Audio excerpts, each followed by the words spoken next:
Hewi le lano lo ba o Samoa o tele mai ta wantu pa fianga mai le songa ia Mr. Crichton ia amale toi su ina fo i male teu ina fa ona po nei o le na fo fatunga se tasi fo i o alo la wi lo te mai tai pese le atu ki su a Houston ina ua 5 minuti o te nei le July e lima le tau male o nanga a Leaupepe TV e be se fo i o le tanto programa fai o le nei aso Tautai e ma Asiata io e le aso mo le masina se fulu ma le tasi o le nei tausanga Bluwave lua se fulu ma le tasi le masina o November io e o le toe fasifonga lea e tatou te tula o le ele atuai i le masina fai o le nei tausanga io e o le a fatili ai foi mo lea e mo tantou patipati ai ia ale fa manatuina fo yo le masina le fa manatua ye au kerisiano u mo le lalolangi le soi fu ma wala lo mai ma le soi fu mai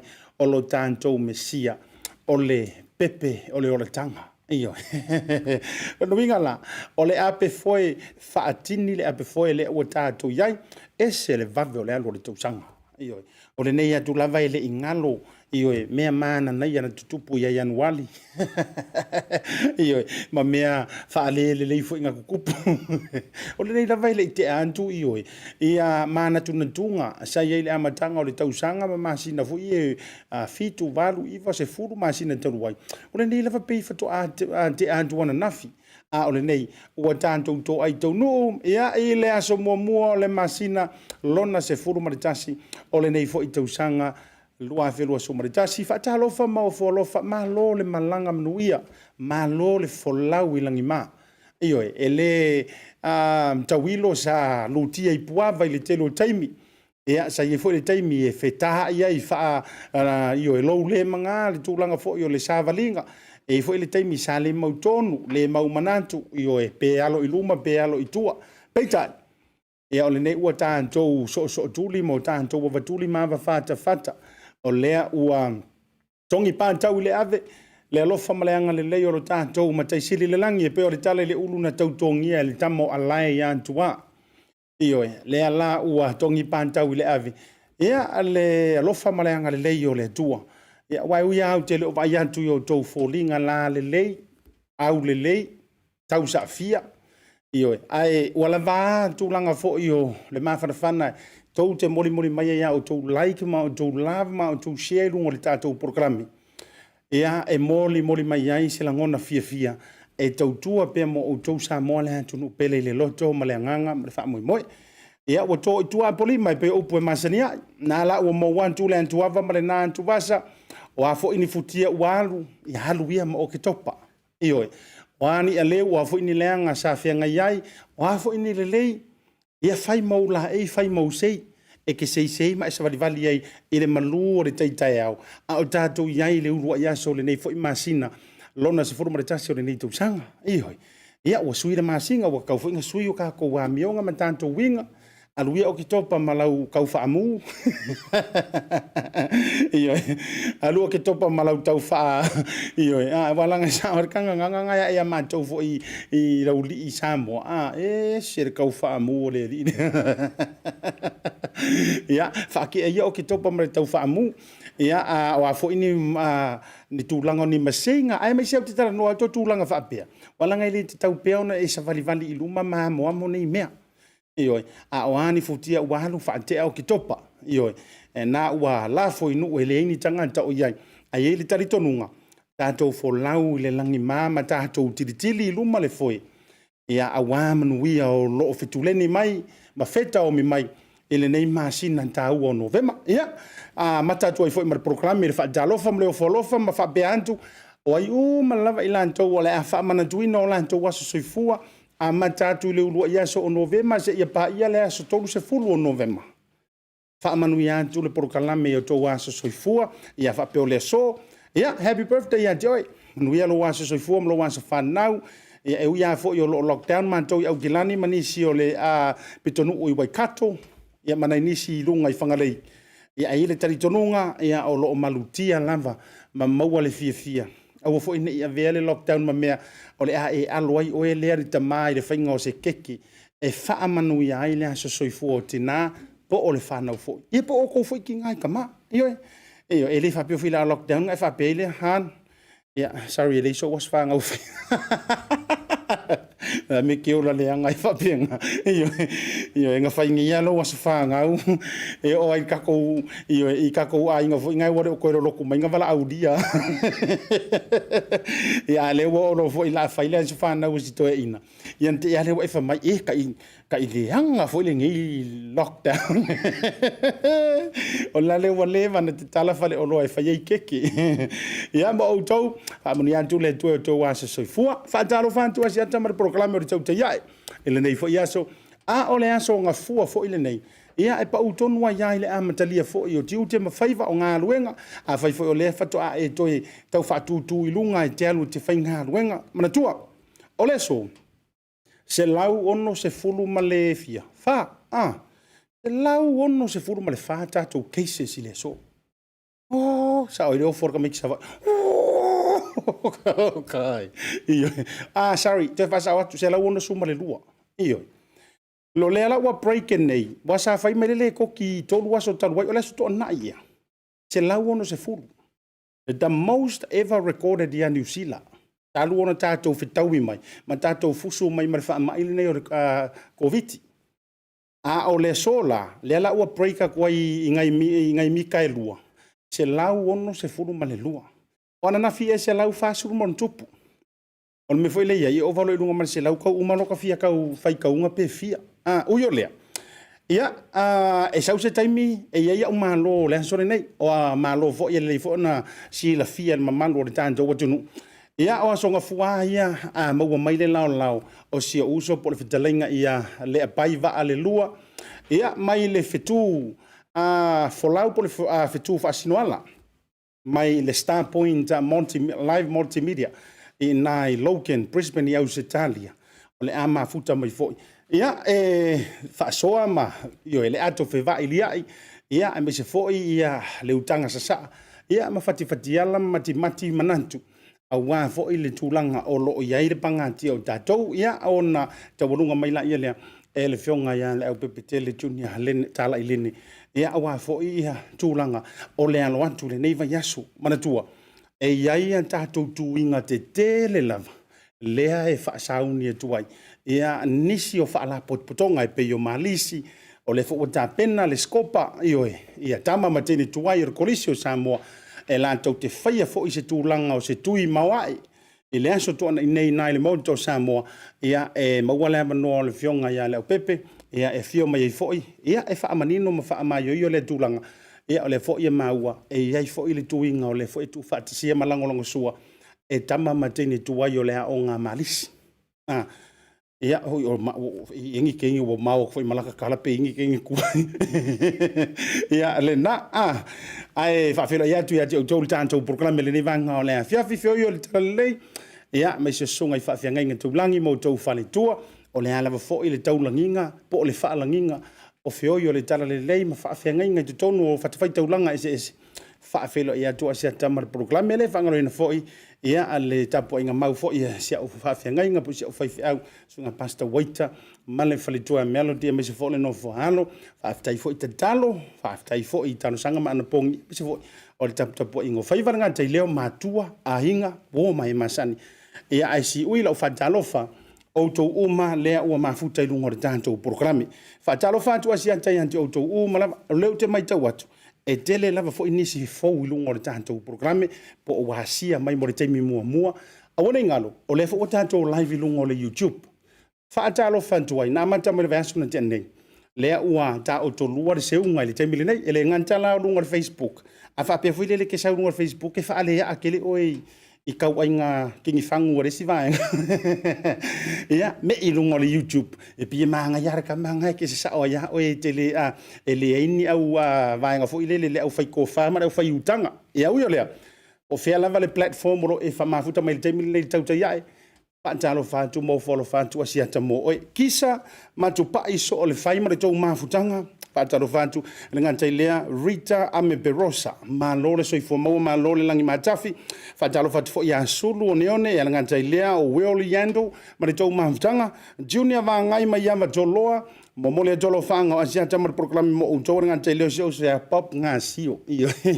Sio ke momo o e mai oi nunga tan proklami si faisi tantala. A fa peor tinale a inga nai va oi. Ia le ai ke manga o fa fonga o mai le lo langi fa ngo ia ku oi ro ko rua. Tatala mai pop se fa se ma fa tel noanga. E tu sai fo io le taleni io ia le tua ia ai pole fo se tu langa o iai le tu tua ni taimi le anga o toa manu io sio tanto watunu. Ia o la tu santo tu ma tavela ma tu afutotu.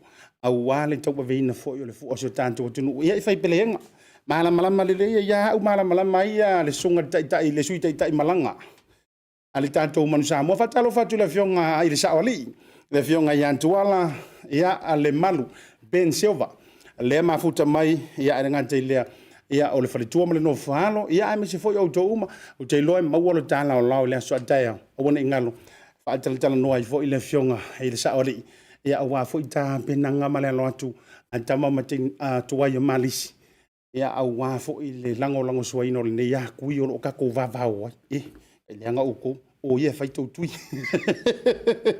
atalo fa joa ia to nei taimi o le fiafi ia no atu fatino to sala to sale ver ele ia yes fam talanga langa o le o malu le fama le o niu o le fo wono fo ia sua ma au lolo o le o maua o mafuta mai ia la umalo le fitalainga ile tu la fale ali le bai va le lua le autuli ilangi tuala Tamalelagi le pai ia a foi mai la tanto falo ilo le mai sia tanto Pacific 40 ma le la tanto tua a foi mai ia ole a so ilo tanto ula le nei aso ma le fitalainga ia le pai va le lua.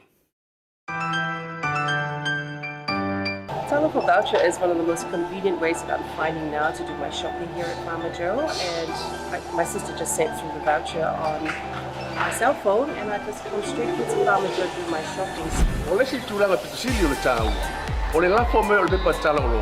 Ona fa ngale fa tau o loa e o nga mo ainga. I think it's really convenient for families overseas if they don't know how to help their families here. Then this is the perfect way. Mai ele sa mo fu tau ele sia sa. Ni fia foi sa we mo mawina ni foi au nga fo ala mai le talo fo voucher. Ila wana fa tau ma me te mga oi. Ile voucher. Dai mo le talo pa voucher o mo ele apusu se o fine. So se para loa fa ngo fie. A me se le fer wa i mala telefoni. Tai mi uma. Ai lo la fo merkes ona ino do tama ore ainga. Fa te tu lava le talo fo voucher mo le foi au nga fo fa tai. Ma lo la le tampai. tai talo pavacha. Teki talo pavacha.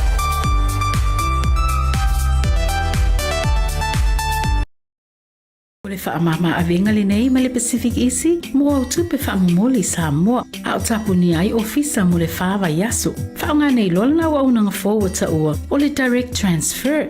A whai wa yesa membership card ma e whaonga ina le internet banking, o le matua i whaingo fia lava. Na o le tipose mai lava lau se Lene matua account, o na whaatino leo la foina o lau se Lene mo a inga i Samoa. E ia inga i tahu na whaamalia mo nisi whaamatalanga i le nei au nanga fo. Wala au le telefoni o walu se lau o tasi o nono, po le lua fitu ono fitu iwa fitu wha. Pe text mai fo ilo suafa i le valu tolu o. Ia le nani isi o tātou samarianga le leo lo langolongo sua i le Tuala BLU TV mai se fo le whaawa wina o Poroklame mai se le Tautai ia ma Asiata e ngata le Pacific 40 ma le talofa voucher ia le tātou Pacific isi money transfer mo le toilangang whaamalo mo le ngang whaaftai tele fia le loto mo le nganga e whaafilo ai ofo lofa ma whaatalofa antu ia i la umalo ia o vaiaso te itasi ia songa fua o le fitalinga ia le apai va le lua le autu li langi tuala Tamalelagi le pai. A whaita tau te talanoa i le ainga sa tuala e tausi e le to o le tamaloa vai ane maunga manu au sala. Ia oia foi o le tūmoa. A whaita tau te talanoa i Leaupepe ma lia ma tanu ma fili ma vaito e lau. E fitu i ai pau o le whale mali e toa. Ia a whai tātou te talanoa i le FETUFA'ASINOALA. Ia na pauale o le fetu tātou te vai aloa no sopo le o manuia o le fetu o le apai o le fetu o le tamaloa. Fifia lava le loto e whaatalo whantu e lau vitalainga le unumoenga le neivaenga o le afiafi. O te fia whawhelo i atu i lau sunga Asiata, o lau tō whaen vai malai, a e tō i tō nua i maunga e tūta whatonga lu sa. Nā se upe whai e le avanganu fōma le mamalu fōi tō maunga ea, o na maua leo le lau e. Ma lele le vitalainga e le tō wha i atu Asiata le anga sunga tu sa mau. Sunga i lufi. Ya tasi alto fata sir telinga na ola fa de tanga vane le so pa o si ate ya mase upu foi le pai wal va fonga le tatu tunu fa filo ile nga fa lo ya ta ofio o le neita ona lua le nga ese tatu tai ya territorio foi tu sa tatu le nga le tua o le lingo le nei aso ele to instala le pai le nga le wa mai ona se lo sa ia le voi wa masalo se vai ngole faulanga ia le wa la no le pai rias e u le tate mi masan ia le tau fio le wa le ia se ele sai le ia le fautanga ia sunga pa urte mina tarai por kalama le lo tau ele to e famasi se u wa mai foi to fa po le a fautanga ia to fasiat ia se u kwala le pai mane fartuana ia me se foi le tau faiat ai te tonu fo le waifo ia langi pupula e peia upe fai ile teno sina ia ele to e apa ia le pai u tu sama mau Samoa le ole au mala le fasungo au mala te folasa ia ile tau ia ana tau mai ai Samoa le oi le tau te fai stala Asiata le ngai fantala usunga vai malai po lau a to fa fo il tumua ia tau fi le o masani si le fier tatu tu ele tau fai lo sia tam le pai a Samoa ia e tatu fai le nganga o Yesu le loto maulano io le tele lo le nganga tate maua ia e va tai fo le BLU TV ma la fa tu tanga tu malie io le o maua ia le nei foi masele ia tate feilo ia lungo pe o le fatal fat ma lo so fo lau Ia, malo le pale, malo fo ile tautainga ile nei vaenga o le afiafi manantu fo i o lea ua tūtaitanga e pe o le tala i le folau ngā le ainga malo si lo sa folau leo nu moenga. Ia o le ainga fo i e te tausia, ia manantu fo i. Ia langa tila leo le anga le lei o le antua e pe ona e vitalai fo i. Ia o lea ua tu tau vitalai fo i le nei vaenga o le aso o whianga iseng a urumanu e pe o le tala le langi tatau. Ia fio mai amantala mai o au maliu mai. E longa o le tautai ai le nevanga o le afiafi a o vai antu i o tuanga ma mo antu e pe ona mo le lupe ele mativa io e fa mai e se uai se i pa u mai o fio o i fale mawalulunga le nai o tuantu ai mai se o le saolo tonga e le ono tia i tu langa o le pesia o le fa mai ai o vai atu na o mo antu i fale ila ia ma me o lo fe ila fi mai ai mai se la ua tau tonga i asa ma fōlinga la le lei. Ia o Leaupepe Talai le pai le o se upu tau vane ai. Ua ta o tolua i le nei vaenga o le aso. Ai o le alofa o le tua malo soifua au na matau i le tua por sa o lea. Malo, o ina wha wau lau ngana Talai au tanini, wa tapani, wa tapati, wa tawai, wa tasula, wa ta meme, wa talangona fo sabi wha mamari o sa o lea le wha kutanga siata. Nanga iwa pena olo na tatou. O se ai lau le alofa o le ana ia le soifuanga. Ia male na whaia vaenga umol natura. E tatou te tamu whaia ina ia maua pesela i o le tua sa pena painea. Te tona wha pena sa tauwhi lau to whaai vai malai. Ia o se langona whaile pai. E uma o le whaai unga le aso. E au mani vaenga uma unua mali whatasi mai o le atua sisilesi. Ia e au sanga le tua au. Na o se ngalu hoi whafua le whatisi tatu tamu whai. Ia peitai o na pea o na e whalan. Yo le na, o le vinga o le lofa na o le tua leo o tau tolu e seunga. E pea upe whaere tua vau, ma le seunga tamari. I le tātou whilo inga lewa inga le tā. Alo manuia ina i mātou nei Brisbane. Tulanga le tātou whama. Ia o le tulanga masani lava. O lo whama mawhare tui pui pui ia. Ia e lo iaisa mātou case, new case determination. E vanga nā iaisa tāsi o li i sa pena e na te ulina le tautua voi le upa sanga i oi inisi foi interstate na saula ia ai te la o ye tura foi le tau fano foi sea petai ia o le ustia ia lo sirfia foi la o le consequence tu la o le ustia ia o sala tupe e fa fer tupe ia lo stupe le tit ia ma o foi tu ang sidi foi le mortote ina ia mawhai o na lātou silfia. Ele ia se ilunga atua ia ingam tu la fono mol pui pui. Ia so se tunua.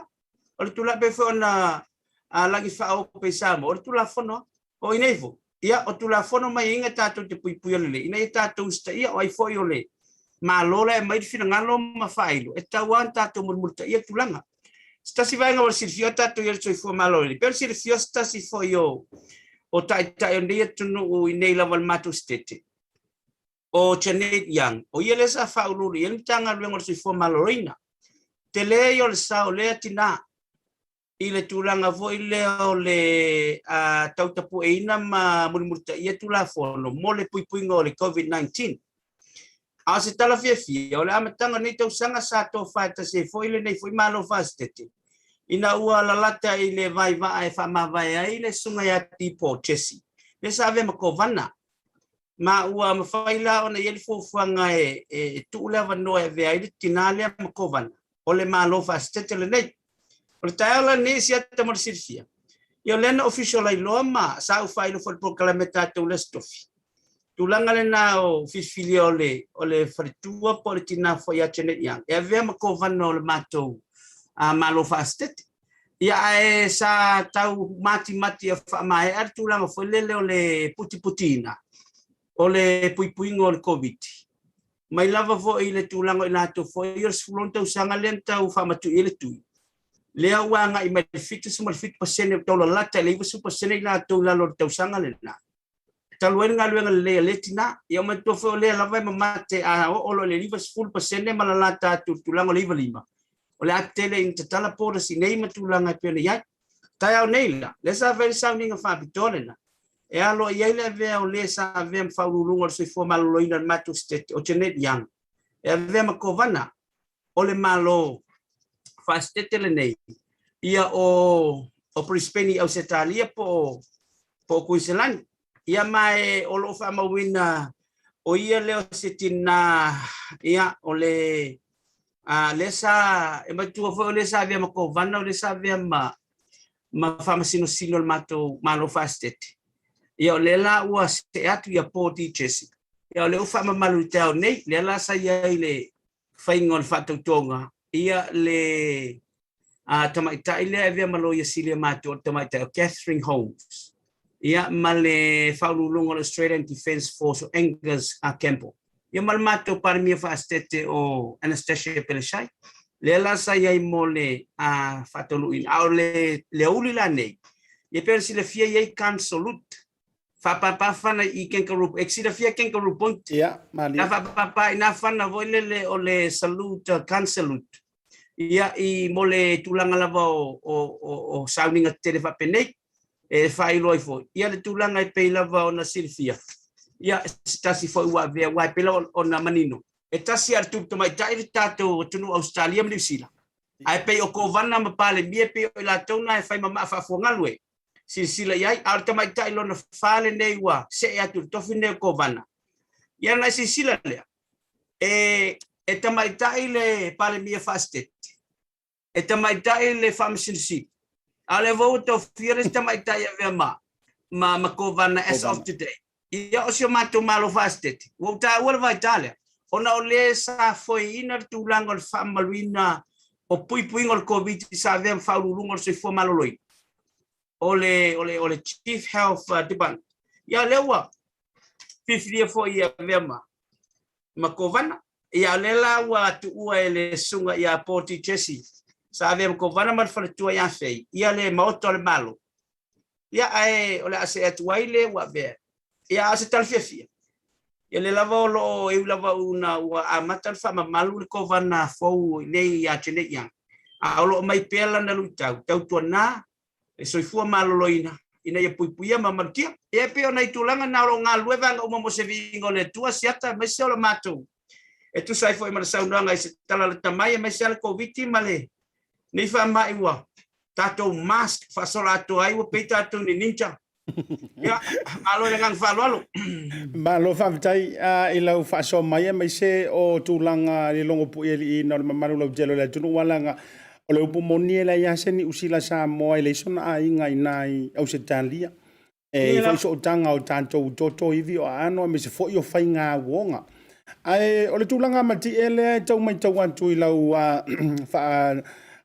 fa utanga le rumoenga nei vanga le afia mato o le tulanga foi le au le ina I lau atina ayo o le tupale malosi walanga ile o koe vai o le tupa malosi fo ia tamai tai fo ia le ngata ile ele ngata la le Pacific ia ai fa vitai fo ile I se vai ngatu ia tunu te tele wa mana tualanga o se talia le po fantasy America yes mo sitete me nei tonu le tunu ele o ngi pitonu fo ile le fa tu malo ai fa vitai o lo tu mati ai le tulanga fo ile le fa mapu e no na yo tanto fenga ia me se fo le tu tau tamai tai ma ole tulanga le leia te o le feelinga wa ifo ia le fato fala inga ilanto o fianga I malenta vaenga ole to e filifilina o se tanganta o ia le to mai e fato tainga e fiso soani I lava I le tulanga o le fa mai le tato te mio le nei taimi io au ma ole nganga I le tulanga o se fo maloloina ia e siwa e so o le fau o se si foi makua fa makua o la wi ale na o sui tulanga le se fo maloloina ia ai mai le kovana e faingo fio na fe mala mai ia I tulanga mo le puipuinga on mamalu lo tero le tunu o nganga me la na matou te fia fa longo tuai ia ele e tawilo fo yo lo fia ile mamalu le tunu e matou te fa longo atu malatou fa fonga atu o lo malu le fa male o lo niu e pe o le fa opung ia o lo malu puia fo o tou matou ni usila nei mo sina tala la ititi o le so fo ile o break ile si record fo ile le tulanga o cases wa maua se lau ono se furuma le lua mantou cases ile aso le nei o le fo ilana a mai nei na tatala nei le avei fo iman fato fala inga le tamai tai pale mia se sinta adun o le la o tu one tu mana tu fo le mantou level 3 o le o ye me ta o fola o si tepu o le aso lua la o le vai aso fo a mantatu la nei tau le aso lua mantou te me iai I le step ulo na lua. Wa o le sa mantou I le level 3 lava. Step 1. Le tama foi lea na whaatanga ina o le lua le foi le na o se furu le whainu mera o potopotonga. Ia ma tala na inisi. Ai o le aso lua le vai aso fou. O le ufa tūlanga mai po o le lava le tūlanga o cases e iai. O le a mantou me iai I le level 3 step 2. O le whaalau te lenga la o le vai liu lea. O le a mawhaiona whaatanga ni potopotonga I le lunga to le luas furma le lima le numera. Ono winga, a fia whaila se papakiu, pe fia whai se potopotonga.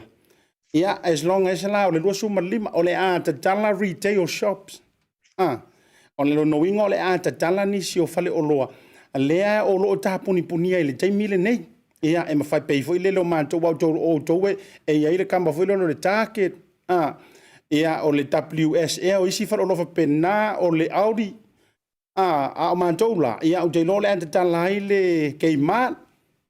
Ia, matulanga fa pena le warehouse nisi o fale nai ofu fale lava mala e fa pena ya manto ia e se foi ngi ko nga mea io o le level 3 manto le pa e mo mia lo ma fa le e te talia i nai ia le fetu inga le tulanga o lo ia ia walanga a fu fa le ma fa e ta tauna manto le level 4 ile taimile nei tulanga o cases o lo o atangia mai peita o le fallinga mai o le ala matou me hanga i lalo e ono alua tu le level 2.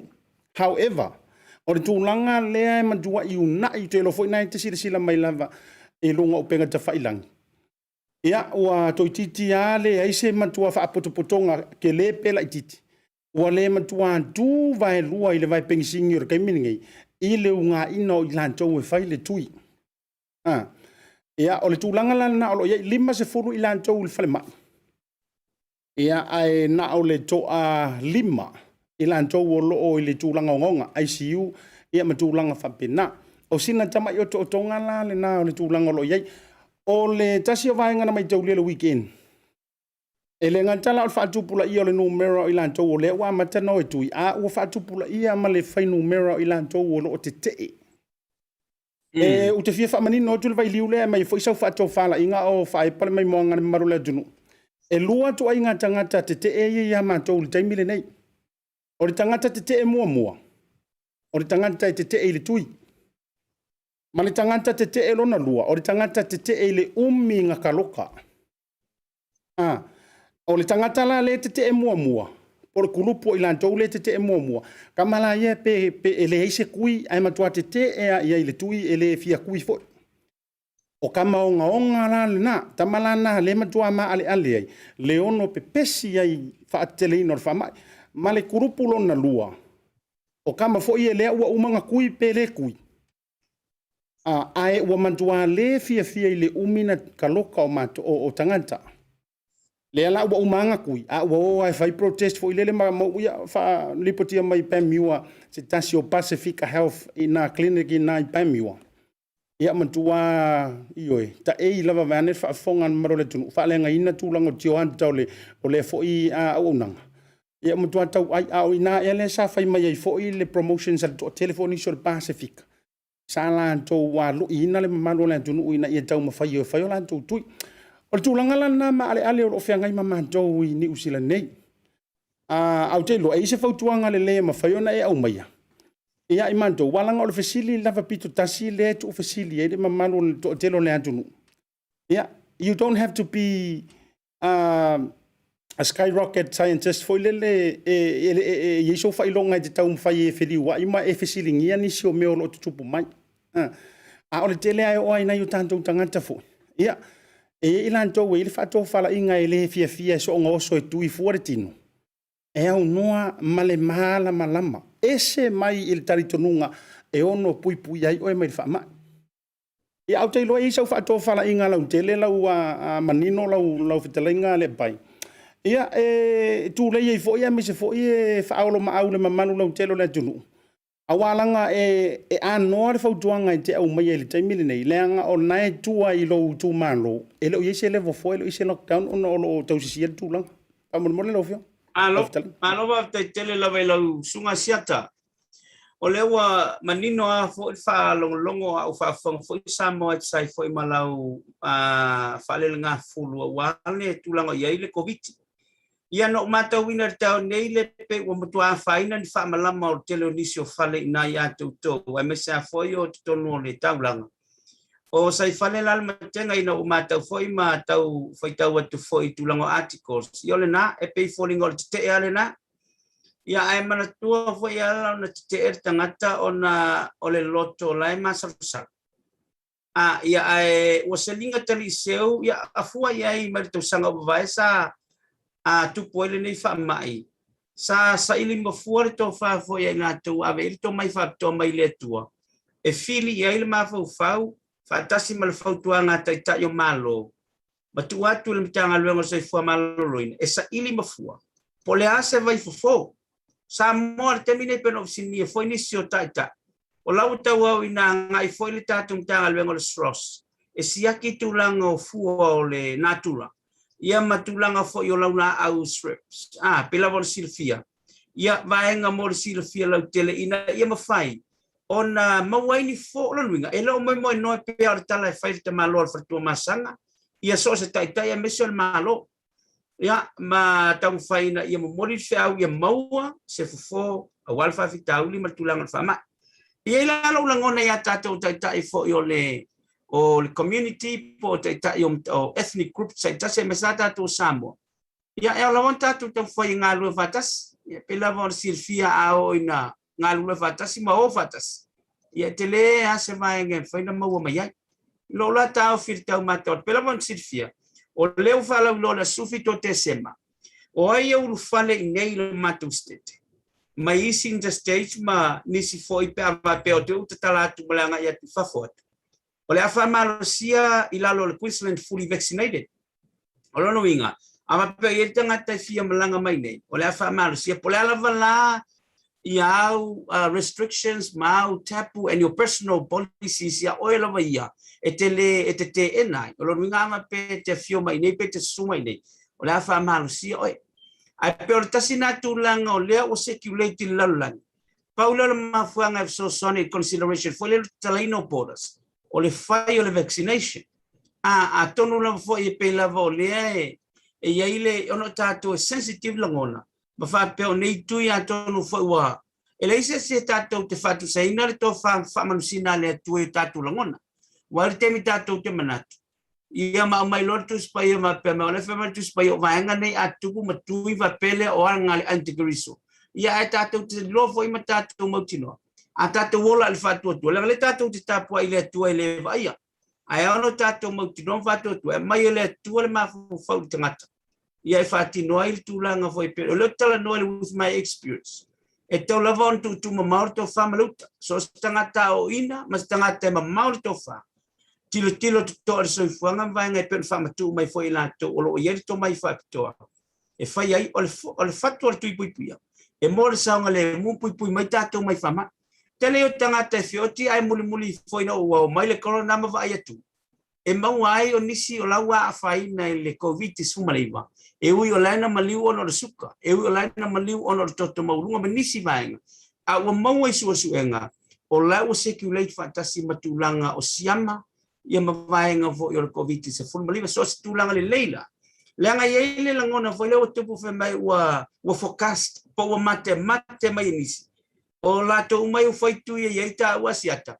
fa mai o malor tau sanga to le vinga titilo yo Bluwave was malfa o le ai uma tanga te foi tu fioti e pe o le tuna ne o tele na contradict ma fe totel ai o tatu e pe fie o la fe fioti ai pola la verso fuanga tatu te fiotia ia e pe o tu lang foi ta wana lo tawin e le o ia Asiata ma le pa yo Samoa a le tu la lo la vai fo le lai le le to fama le fa tu tanga fai le tui puia e puia mai tato e le ai se sengo le tuilia ma le tele isi tuina ta tuia io e pe elu e tenga senga se so se ma tato tele lo voi poani si vai ngo tonu ina o la tato te pongi sai ya le tu ya tu ma wailo maloloi antibiotic lo la tui mai to e mo maloloi ato le fa penafo ia le tu lango le nei foi tui wa umona si akina ila to e tamamai ma o te tonu ma wai foi se so san ai polealo na te fia malanga pa te teleports ale foi lo tu te le yo le afianga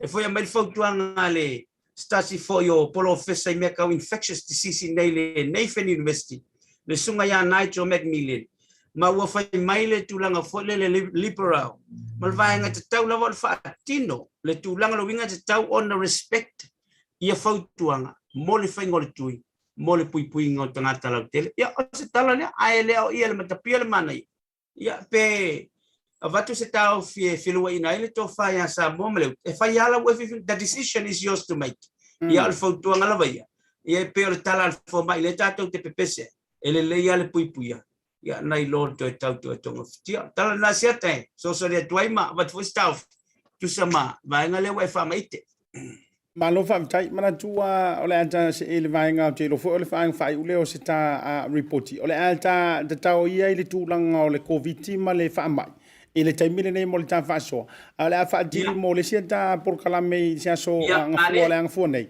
ia tu langa fo ile le ole ta tilo i Samoa ile to ia lo atu fenga palo tai fitu ole mai ta watu ole mai ta watu no matamanta la fo inisio o video ai lanto le te share solo mai mala fo mai lanto lo o montanga ngase i tu langa fo ile lo le ICU e isi siu sole na o matamata na po tele na fe pasi ai mo vai ile video le nei lungo ale Facebook ai fa to ma wala tai mi o te faita o te fa longo le le la mana po o ma ya ma to nei ni usila o lo lunga fo ile share solo mai le totele o la la ta auto mai le uso inai o tele lo po mi mo po au kilani le fale mai i le tuanga fo ventilations fo ile le ia mai o ke seni e matua ma o le heavy o le brief al tama van ele fa fonga fo ele tu ia ele tu nana tia tu langa ia na live public mai lava o lana live vo sa fa ta lava ina ia toe fa ma fa manatu ai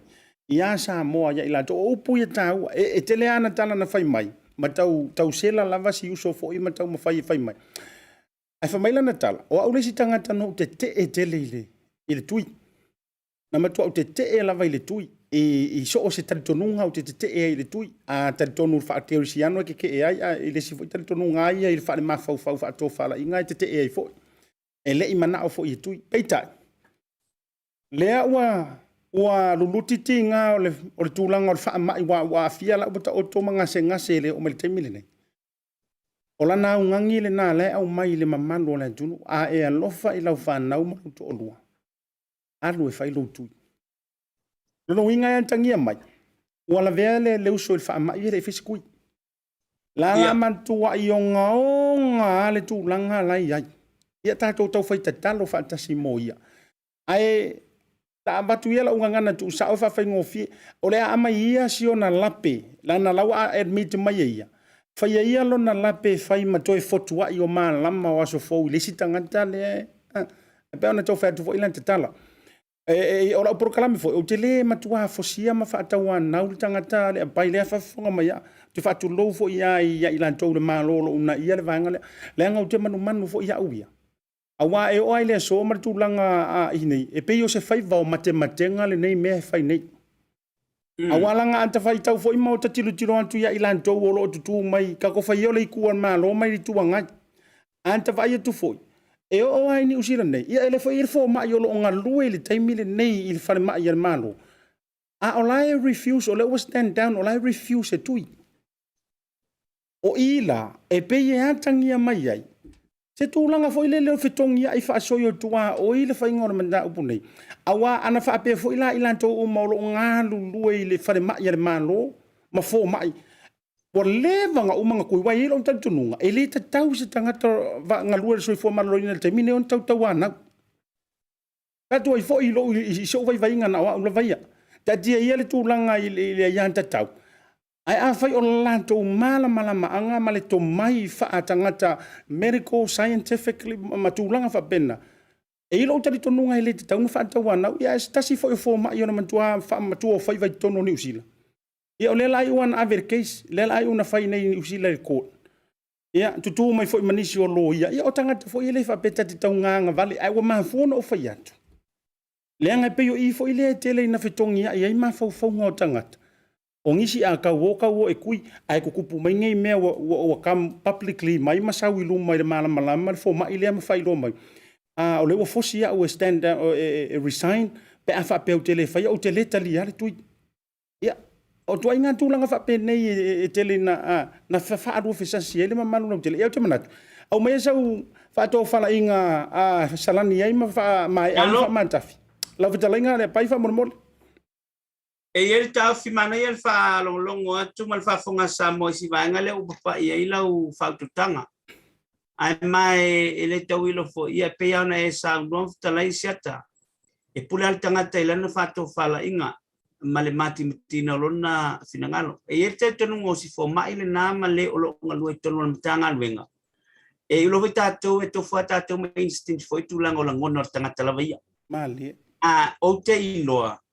E iai lava lona ia te tonu nga ele o faina mana o ilo sis. Ele o fai fo ina ilo wai to tele au tatou i te tonu fa pena. O lae o te iloa o la ilo te tonu nga o no faina pui pui mai le tui. Ai lava langa ia personal opinion, langa perspective. Naya lai onga contradict lan fai unga.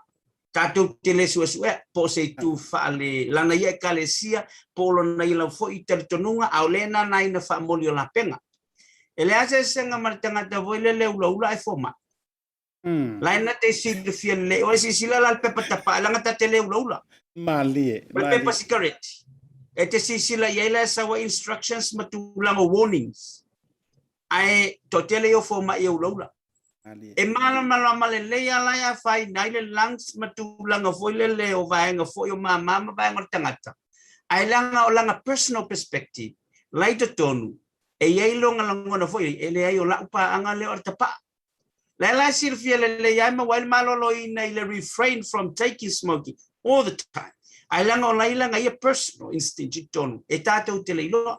E tutu salava malvanga.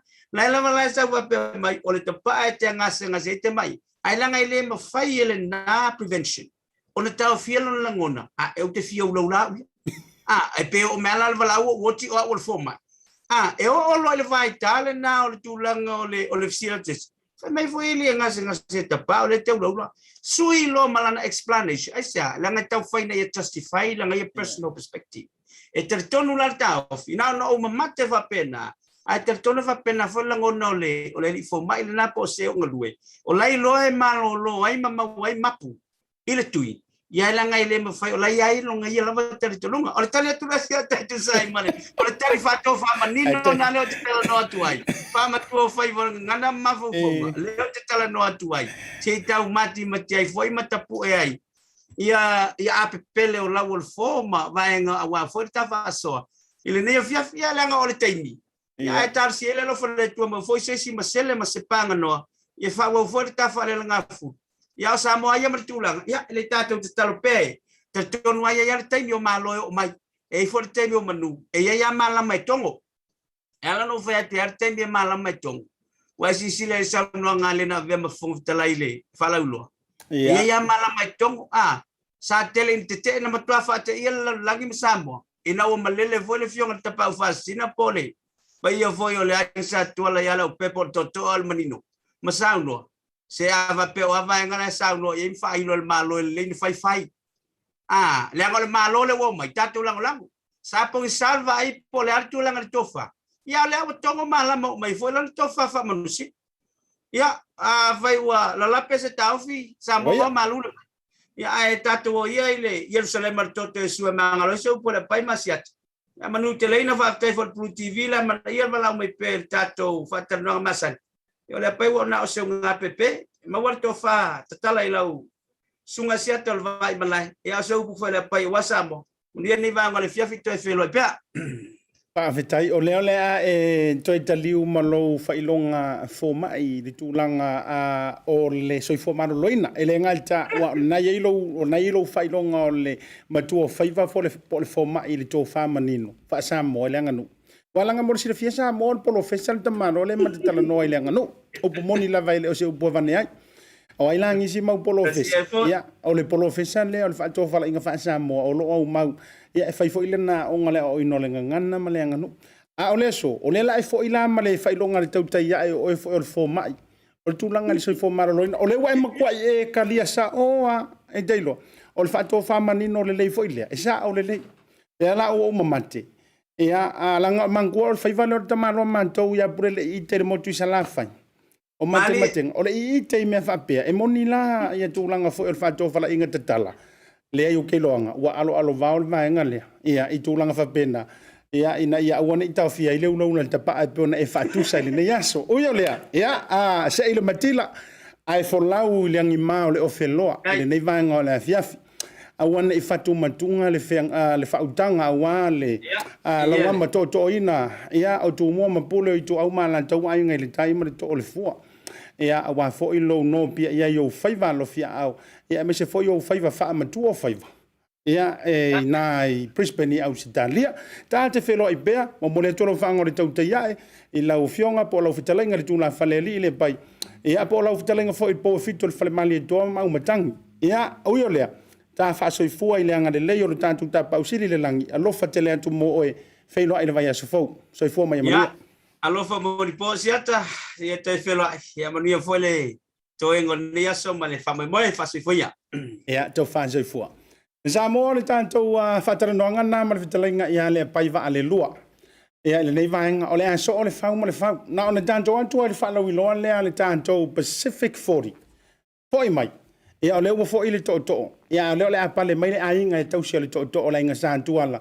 le fionga ia le Leaupepe Junior Tala I Lene ia o le pule o le tanto Pacific 40 ma se I tatou tala noa le anga o le tamalo fo I le tu le taimua au wa le faala wilo le tanto tu inga tele le o le alo antu moto Samoa ile aso tona nei pe mai al tanto faala wilo le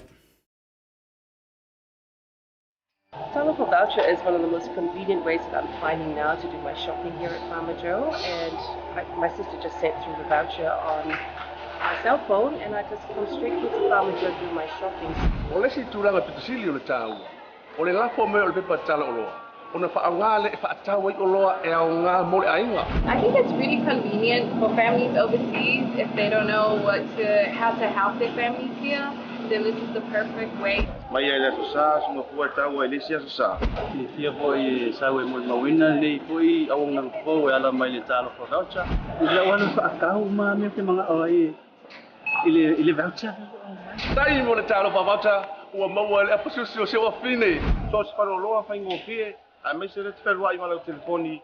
Tai mi uma. Ai lo le lafo Amerikas o na inu e leo tamao re ainga. Fa te tu lava le talo for voucher mo le foi au nang po fa tai. Ma lo lava le tampai. Pa tai talo pa voucher. Seki talo pa voucher.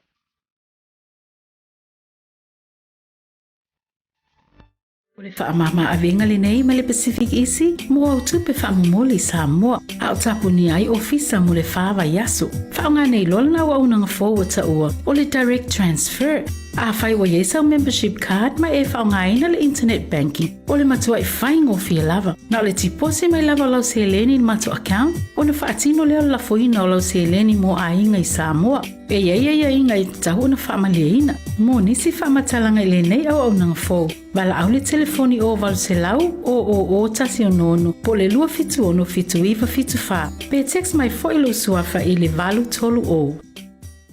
Dia le na Pacific 40 ma le tanto talo fa va jaringa te foi le Pacific Easy Money Transfer sa marianga le leo lo lango lango soi por klame fa nga solo le tanto Blue TV ina ua toi se fur minuti o talo le Tuala e lima lea ua pale mai lungo le tanto por klame ia le si forma io le ua mau atu le sa se tansi forma ia le ua pale mai lunga ia le sa le fionga I le falangilangi ia le fionga fo ia le Leaupepe Junior Tala Lene ia ele toi tau whaai loina le tamali I le tau tua ele ngan tau tūlanga tau le unanga wha telefoni au unanga tau tūpe le ngan tei lea ia e telefoni le unanga leo le a fio mai ia le fionga ia le Leaupepe ia ma te whaala wiloa tu foi ia I se taimi I lungo le poroklame ai e manantu whaafiro ia tu ilo fionga ele li pole le tātou Pacific 40 ia ma le talofa voucher ngan tau foi leo le Teach Yourself Pacifica lau fionga le Leaupepe le ni vaenga o le fiafi.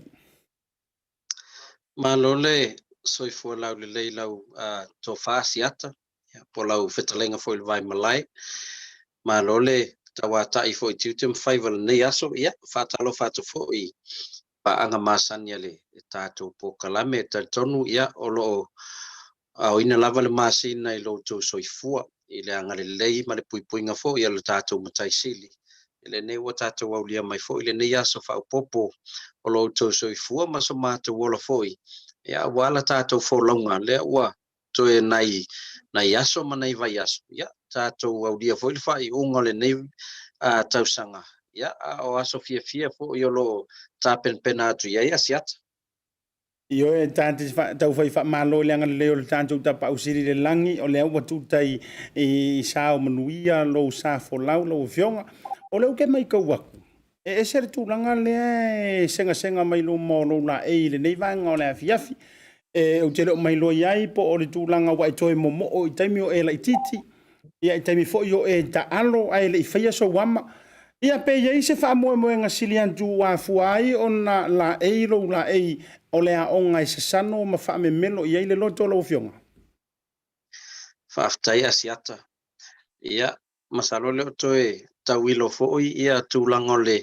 fenga o tatou ia malu i tau le fa mai o covid nei vai taimi ia ma wa ai fo se to fa fo le tatou executive teine mata matuai o kolisio Samoa i te tonu au kilani nei ia e tongi se maa wa fo ia le fato fala inga le al malo o lo au mai i le tamfailea ina ia faalualu i luma ia le fa inga o na yo tatou tangata e faitui ia awani swinga o le tatou anga ia tu le anga i luma ia pe ona i lo to poseli lo le o savali le salos futasi le sfulua va yaso ia pe o va to foi ia o nono tia piata to tulanga o puipuinga e pe ona ia i mai le level 4 le o tatou me le level 3 ia le mai tau atu Asiata le lua tatanoanga voi ma anti Jacinta ia la o malie le loto anti o la tatou savali vali le level 2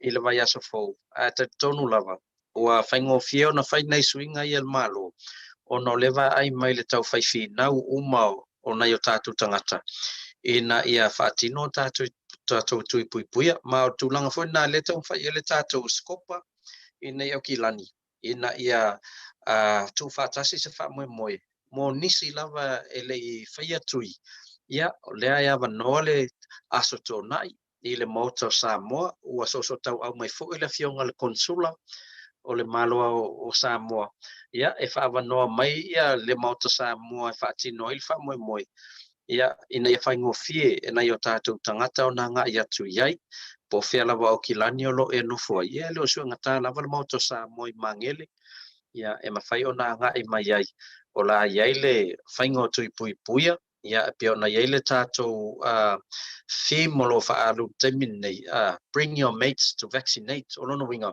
o malta wala au atu o mai faitui a le wa ngani atu i tangata te talitonu iai ia o leile lima o la wo ia por tangata tu ainga le fai tu tai mai au mai faitui il tato fa mo le wa saunia ia mol vai asol nei Malo fa tai au ta iai le tūlanga lea lau fionga le au pepe o lea se taimi e ono e whailo le tunu o lea a mantali ai le wha moe lea ia na watu atu iluma le maro le tunu o mantali tala no ai na ua iluma o le tātou screen ia le tātou wha lau i loa le na o lea se taimi a manta o le vaenga o iai nisi tūlanga wa o i fuila tau o lo wha visiri mai tūlanga fu i pe le laku ma waisinga nga sa pasui ma tūlanga wha pena lau fionga ia o le taimin nei o leo whaatūlanga ia le whaatino ino tātou tui mai le iwal tae au las tō nai ia se ia pa ia le lima le fiafi ia ma ua ta tonu foi ia o tō tele lava o le ona e whaingaruenga le vai aso ia pauleo le aso apanoa o le amwhai ona nga ia tuai ia e whaatino la tui o le temine Asiata o le matanga lue whaatase ma le Pacifica Family Health Group o lātou ia lo ngā lue au mai fo mai matamai tai tausi soifua mai lātou e lava to mai i le whaatino ina o le tui o lono winga e te le pole lava ne te ua whae whaapea te luato ma o Asiata leo la whaia tui e le ai o lo ia le matai whaioi o i lātou leo whai paanga ia i le tātou skopa lātou te whaatino ina tūlanga nā i le whaatino ina o tui ia ai o mātou ia o le la mātou ngā whaatu male tāpena ina foi ia o le mauta ina ia whawhaingo fie mea uma ia saunga le mulo wa ngā iatu o te minea Asiata ia o lo ier whamoe moe mwhaia o ngā iatu paka leilau tā vale i te tonu ia o na whaasolo i fōlea i tūlanga o lo iele le vaenga tonu whaatinoi ia tui. Iai nisi e anga iatu ai ele o mawhai o na anga i ese mo latu sa. Ia aone ngalo. Olo iai foi whai ngā tui ale Sports Collective. Poi lātou olo ua tautaua foi tālonga. Leo la whaatinoi na Mangere East. Ole drive through la ia le tātou pop-up na lono winga. E whai ana e nofo tono lau tā vale, alu atua whailo tui, to e tā milo mai a e alu tau ainga. A ole tātou wha moe le whai i mangele i le mauta Samoa. Ia olo whatinoi na moe lātou olo lava le malo sim whai ona saupaka le lau tā vale, a ngā i mai whailo tui. E ona e tā milo i fole i nā i le pito le nao la iai ia so alo ia manisi vo sui o tātou skopa. Ia, po iai ni nai mea lo whetala masine ia i folo tau wāwhio mai matala mai au. Ia e whaatino tau tui pui pui. Ma lo whaavitai lono winga, wai tau te iai uma lava foi, ole ai foi leo o nanga a lau Blue TV, a mai se o le tātou tau te iae, Blue TV Talanoa, ia mai se foi o le Talanoa Health Resunga Lorenzo. O leo le amatou iai uma lava whaatase la ma le whionga Leaupepe. Ia awa foi le vala awina ma le longo pui ali ina no maru le tunu, pe o lo ke vai kurunga ka ko show le ori o pe ko via i oi. Ora vai nga yo sal tielu ori ai lo o fengi ku yo ngai kama se o le ai ia awana ingalo o le so to ana nei. Ta o leiva. Ia le o sa no le fionga le pepe. O le a e tala au tuai o ele mo lo ma lo si le foi nga ke la ko lulu lima e vai ke nga e ka ai mai lungo tato por kalami ia mai fa malo mai ai nga foi le la ku so se o fa kalo ma fa talo fa mo fionga le pepe ma se puede ser wa ka mo fionga le pepe o le polisilio le tanto Pacific 40 nga tele ia o le tanto company foi le titi se Pacifica le ang ke le nga e fa le nga me so lo Samoa e le te mai mo mai o yo le whaavitai o lea ua mailo ia tūlanga se lau ongo rua ka ko cases le nei aso. E whaisin tata mai tala leo na wha siforo ta wha tala noanga. Ia i le ta whaapitoa ia MSF i o leo unanga le ta company. Se lau ono suma lua cases le nei aso le fo whailo mai o le aso lua le vai aso fau le la tato me i le si tepu lua fo ilea. Le ma tala tuai matanga mai i le si vaenga le up to 25. Ai ora kilo man tua maua ele alu lungo le fainu mera o le a sau fa to fa la ingala o fionga le Leaupepe e fa manta e kau ke fai kirisi masi le kuainga si kaili nei la vai ora so mo no te sem ora kulinga fo yo le vai aso ele fai ngofie o ele fai ngata wa e mol mat a le a sau e tau mati o finga ngalo e fa manta anta to le usta ia lava ora kuainga fola le tau te ia i te mo kirisi masi Asiata e tonu ole tūlanga le i tātou teimi nei pe i on tātou North Washington nei. Ore tele o cases unlink pe le o mauti no le po feme na PC mai ai. Le ala tātou te vai al teimi nei. Le alualu i lunga numero. Ona e le i longa lavona matua mawhai ona au mai wha maunga. O i lātou na Fear Washington nei. Le vanga le unlink. Po fea tonu mena PC mai ai. O fata tainga la le foi la vai atu le so. Ia, e fai hosi tele o cases e unlink o lono winga. A fai o tangatan PC mai ai o lele i maua. O la vai feo ai teimi nei. Ia, e te lea leva noa e o atu foi tai au. To tele foi la tau e maua foi e positive cases. Ai o swinga o fatino mal malo. Ono le wa vai atu le numero i la tau fai tui. O leo whaaso solo lava ina o ilunga numero le mana oi. E ta tonu hoi la. O la ua umana tu whaatasi fo ia predictions ai la tu e lava to mai i le whainga o la tu wa ayanga i luma. Masalo le o la tu i lua lava e umatu wa yaso nei o telefo inisi tangata e whaatino la tu tui. O lono inga o lea lawa ua o tatu o isi numero wa whaingo fie i lor tatala mai ia tatu e toi fo inga luenga. A toi fo ia onga ia ala ua le to ia le polenga le sa ia i le lava tui puipuia ia a ola na tau fai mai fatasi mai ola le lava ia tato facilities i fal mai e mafai ona sosoania ia i la tau nei ia e ono le wa manino mai lava a umau tui puipuia e lua e lai titi ale le afianga oi peafu ia I le menga famtalanga e te le tinga ina na e ta ua ia se yalo fo ili po se tasi uso le na mai le na video le sa fata autolia mai falmai fa matala ma fo tulanga tu nga olo afia ai onol covid o le mena le po le malo I masalo le I taimi wa mavai ona ato tele tangata e mamai fa pena ile tinga ina na ele o lava tato moenga ma tato masini e yai e mafai e ona sosani ai ona lewa fa tuptupla ia la to wa faitui o la wa tau maua foi ia se loto tele le malo mase mafanfana o lewa tato anga istulanga a alu ai mamai mai lana o vaenga lele fai atui ia o la wa pe wa tau lava tato support infrastructure e keita mo I la tau nei pe a te ua mai atu e paua I o tangata o lela mai o la vaenga lele fai atui no winga la e se ta ua le vaenga le wa sa no ina lo fionga le pepe ta ua mo le mala anga o le mamalu lo tele walanga to tele ila to lo fa pe mai ai pe ku ya mama ia alanga la o le ua manino walanga ita te muso te ta ua tu ni swa fo ni si o te lo foi na te si la fia ma se non ta to mi o foi la to fa sala lau o lena ma ua na afia ai o kile vai ele vai pinga ole isolate mai ai hotel fo ie ma fale no mauta ie le no winga ole tua le pata tua o lau saunoanga ma le fa maungianga le o lau saunoanga afia o ele o mautu ie lua ia ngale va tua fo ile le tele kere ka o mai la per to si uso le na le mai solo na no winga na o lo tua fo ile le te no fo ina isolate ai ma tulanga ile fainga o le to fa fo si o lo malos ai no winga wa lava le nei fo ife au ia e pe na tau fai atu awa le tasire nei mata upo fai si ma ale tele lau fionga Leaupepe o le ma ale on o tulanga fo ile ai ante tau ma le fai talia tu tasi ale tangata lava ia ma le tele fo yo ilanto o la to mo fai tu le vaenga le awa ia le tonu le tui ono la to fo ma fo anga te tau mana tua no fai lo nei o le sa fale nga ina se tasi o Pacific Health Clinic ina I Pemiua I le weekend.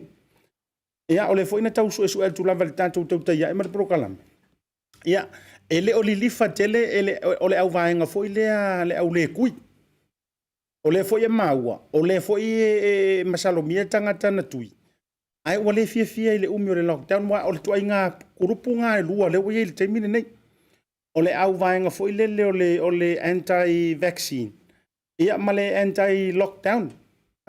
E mawhai fo ilana umana whai le tui.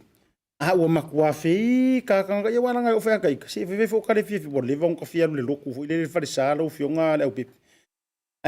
O le tūlanga lewa e sau noinga. E sere manino lau whato whala inga. Ia ile vaenga lea. Awa antato mamai uma la tinga ina pe o le uso le sau lunga o Facebook lana tautalanga. Rono winga lai matua le ofi tato facilities ma tato soifua maroroina ma meo fangu ea ia faonga. Ea ile to atelo ilanto ono mau soifua. Leise si vaenga te fia saunoa ia ile tūlanga o le tā. Ea o le anta me ilo e tau walunga mai I saunoanga. O le o vai atu o tau asiasi le tato Pacific 40s I tūlanga o ta vale I Samoa. Mwhauna e whalau tele vaenga le alau fionga. Whaftai Asiata. Masalo ole isi lea awaunanga o lo ngafa pea ma tele o tātou o lo au mau New Zealand mau se talia. Ia ona pe whaingo fiele whaatau o tātou o ta vale nei. Ia tu ilunga lwaa. Ia ona avelola ia I Samoa. Ia au le ua fesota I fo ile tātou company manisi o alo la tunu o lo lātou whatinoina lea tūlanga. Ma o lātou whailoa mai. Ia o laua ia lātou tā vale o laua tau nui Samoa. Paulu vaenga la sue. Ia o nisi. Ia lātou te fia whaataua tā vale na. Mō lātou ai ngai Samoa lono winga. E te leto tau tinga ina. E sa ili se tā vale. Tu ilunga le ma ave. O laua ia tā vale laua tau nui Samoa. Paulu e senga o tā vale nei. O tā vale lei lava. Lono winga o tā vale Bluwave tolu mai anga e luma. O lewa la ua tau whai e whai tātou Pacific 40. E se awala whawhaingo whio na whalau ilo atu le tūlanga. Ina ia e mana o lava e te whia whātau al tā vale lea.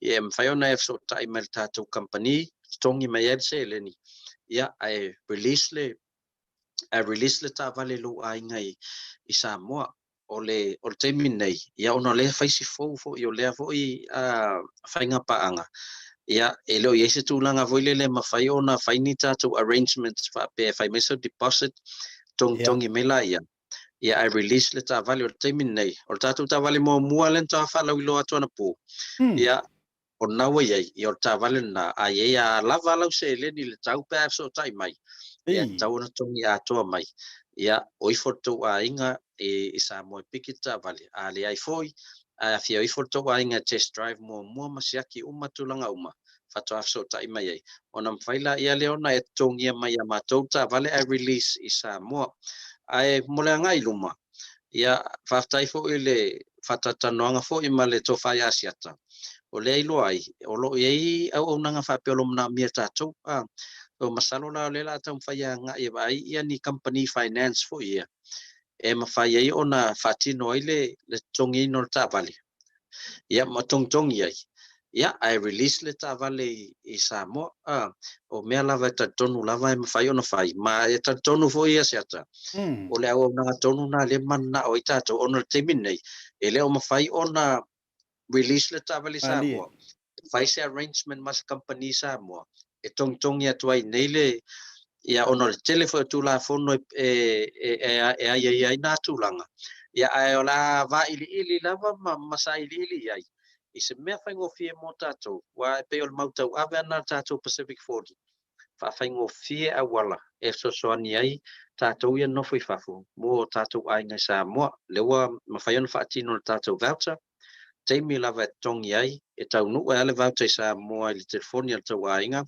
whaongalo e whailatou whaatau e le whaloloa lai lata iai latou le alau o tātou anga I mai whaatino le tātou cash power ma le tongi na le pilio le vai ia le o tātou whaanga solo mai fo I tātou tavale ia le ai asme whaingatai le li e au mai lava ia le to mai ma le loa e mawhai e ona whaatino tātou ese nei ina I whawhaingofie ai mo tātou ai mana ia lo asiasi fo le tātou page ale Pacific 40 ni olo iek tātou tavale na Bluwave futolu to inga le Colorado ia o le photo tavale whawhaitoa piki up ia atonu e au ngā molo ai ngai Samoa ia ona so tai mai la ia fai tātou talai le tau ia matulanga fo I lo I asiasi ma test drive le tātou tavale Samoa ma lo fa vetai e oe o te I oe mo ua mene I le tau o le au nanga lau o fionga Leaupepe o te lo fo to de lo I lantou o lo o mo I le taimile I le atu ainga au nanga mana tuafo e le ia se le na e faise ta vale sa mo na yona ainga o mantua ma I lantou o lo no fo tapu I matau tua ainga peita ia e se a fo I maua se sa mo o lo tatia se tolu se furu fast furu afe I lana tanga e alu wantua wa tātou manzani lava fo I soifuanga nei ia o le avea singa kiposi ia ai tongi la ia ma maoni ia wa le lei fo I marua o le sivaenga ia wa fo I lunga le tulanga o le starting rate la to wa telenga luenga le lei e ia le nei fa mai ia au te lolo fai ma manu yanga I niso I lanto o maua lava manga lu inga luenga le lei ia ai paule o le tulanga o le whainga tā o le kama fo I le lo le fo I ka ko a lu penka mai le dimas furu a whea a ko e te tawa fo I ona onga i singa wha polo I le tanga fo I ai ui o lea e iei le tari tonunga ma le wha tuanga o au ma whana ma le wha to whala inga ala ua fionga le li pule lua wai pule sili ia wharuti ia ma le tātou company o le va ili ma ili ai ia mo le fa ma venga mo so tanto o tunu ia e ni so mai nga difisa uno ia ai fa mai alta fa tal noanga tu sai o le au nanga ia o te loa o le vai so fo ma tu langa ta fa tal noanga le vai so fo o le ama tu atake dai la fa longo atu fa manu yanga Christmas ma ta pena tu Christmas ia ai ni si va nga difisa uno lo fio ia na on fa mana tu lava le tatou fa mo le lasto nai ia leilo a wai atu e whailo tui pui ia pe on ta ua la e foi nai me alofa le a whapeona tapena ina ia le foi e tal sanga lava atu ne moment atu top up titi sound e mawhai ona whai e se fufuanga mo I lato le a vave atu e whaatino la tui ia se tal sanga foi te mai te pule o Pacific 40 ia pe maua manai voucher se fai mea alofa ai fo'i fai se tātou se fai se tātou se i tātou Blue TV ia awa leo la iai umal tātou au whengaluenga i le aso ale Blue TV ia mese le tofa ia Asiata ia tātou te ngā lue whaatasia i le aso na ia e whaataitele Asiata mo mātou avanoa ia tātou tau puleola le lofo le li o le maua fai se isi avanoa to e whatatanoa i tūlanga ia o le i o wha le aso na Malo whaawetai i oe o le aso wharaile, o le aso le andante toe o mai e ilunga, toe e longo puia li ili manu lau tele o le tātou wantunu, ao tātou tele i tofu atua i le aso tōnai. A wale whātou nui no le wha moe moe. A wai, wafo inga moe man kako koko sa moa i aso ano. I le nā fo i aso. O le ama kua whaavevela le ipu koko sa moa ia. Ia a le mo fo isau top up. Ia anga ke laki se ipu koko. Ia oia ika ni ngami. Ui o lea. Mo lea tu lea nganga wha malom, lea nganga whaavitei tele i lau fionga Leaupepe. Ia ai me se fo i o lau whaletua. Tu sai fo ia o le tātou whai paanga ma le lango suaina. O le tautua ma le o nanga le Pacific 40. Sorry, le Blue TV. Ya me se fo tautai ya e ma le Blue Tape ma le health talanoa na le se noa ya le tūlanga longa sua. Ya ele ma fai foi o na maua nei fa manuianga ma vanoa e longo pu ya li ele ma maru lo telo tātou tu. No ma lo le tautua tu no fa tai foi le tautua man lo. Ya au lo for tātou tapa au sili le lang. Ya ama wo vai ku amaka mai au korenginga. O le so ua manta i o e mo fa fonga totel.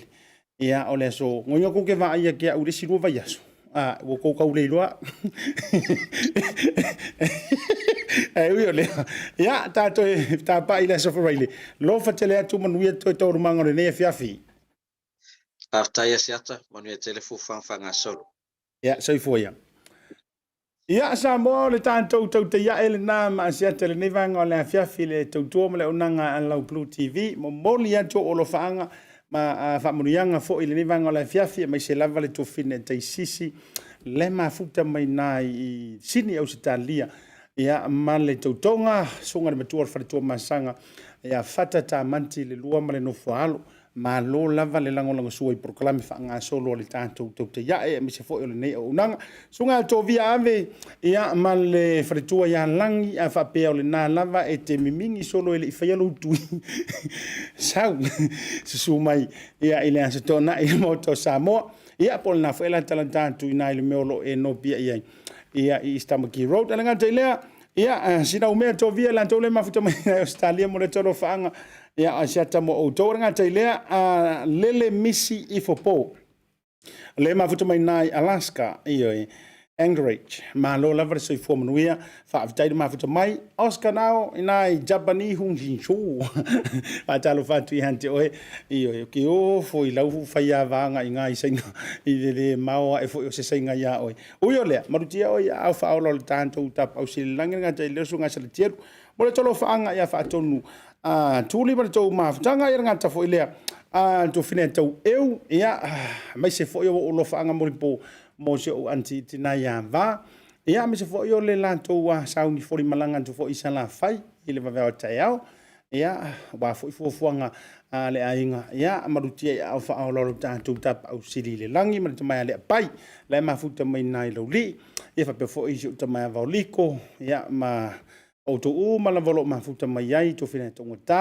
mai se fo i o le fionga po le ia le ftrenga paviti mai tau ngofie ma lo la fo ia fa ma fana au yo ona wa te antu le weekend ia le pel fa ma vai as yo tosi ia ina so tanto ai ngai lo li ia ai ve ia le nei lao mo moli toi fa mai senga ni por kalame tau ta ia e ma Asiata ia ila vitalenga po le uso io o se uso wa vala aule tua ision tausi posion to lo fo ia fa mai se le nganga o le tua le pongi sa i pe ma fa vau i pese no ia ai te lo e fustanga te loto e malosi ia fa ngalo malie le na tu langa le tinga ia ai to fa tili foi awa ia le anga i lu mo le na fu i tala vou si fu ia fa manu ia to programme to lo ia nga te lo sa to sili le pai male to tonga ia tangalo ata le mafuta mai mangele mana no fano mo le tolo fa ngalo programme mo auto uma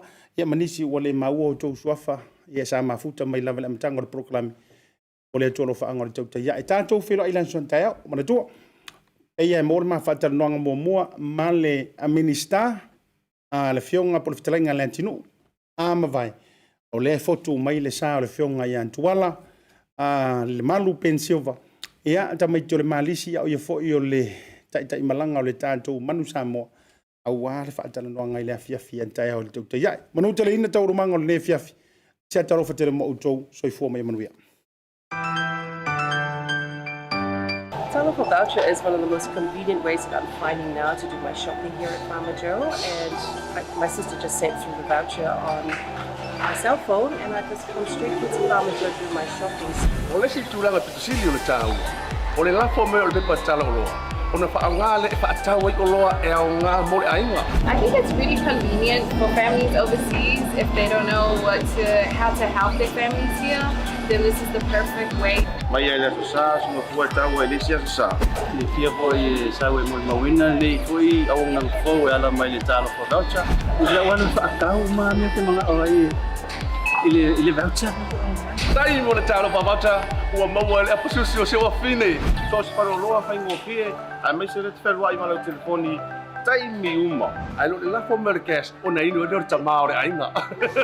Pa te tu lava le talo for voucher mo le foi au nang fo pa tai. Ma lo la le tampai. Pa tai talo pa voucher.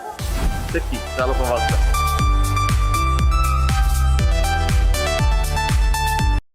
O le whaamama a venga Lene ma le Pacific Isi, mo au tupe whaamumoli Samoa, a o tapuni ai ofisa mo le whaawa yaso. Whaonga nei lola na wa unanga forward ta ua, o le direct transfer. A whai wa yesa membership card ma e whaonga ina le internet banking, o le matua i whaingo fia lava. Na o le tipose mai lava lau se Lene mato account, o le whaatino leo la foina o lau se Lene mo a inga i Samoa. E ia inga i tahu na whaamalia ina, mo nisi whaamatalanga i Lene au unanga fo. Wala au le telefoni o walu se lau o tasi o nono po le lua fitu ono fitu iwa fitu wha. Pe text mai fo ilo suafa i le valu tolu o.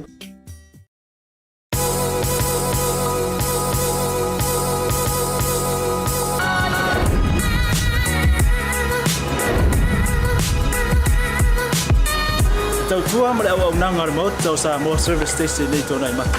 Ma tau te utuina lo ta vale, ma le tele o nisi o mata au nanga i se ese.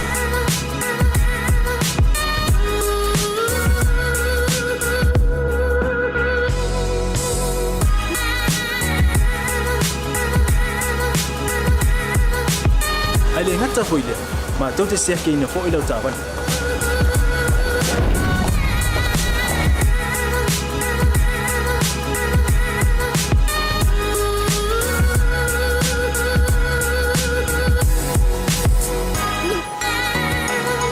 Siapa lah yang voice wow, mau lah ucapan.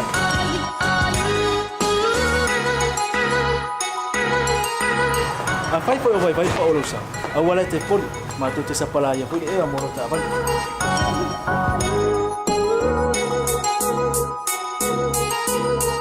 Mulu no posilah dia, mua tapi lah ucapan lebih out.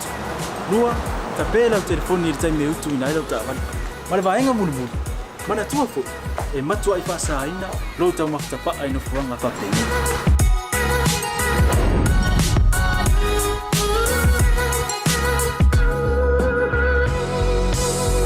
Ota Samoa ole mota mo Samoa ma do te fia e au na pe mo o Samoa after fia mai we'll see you again.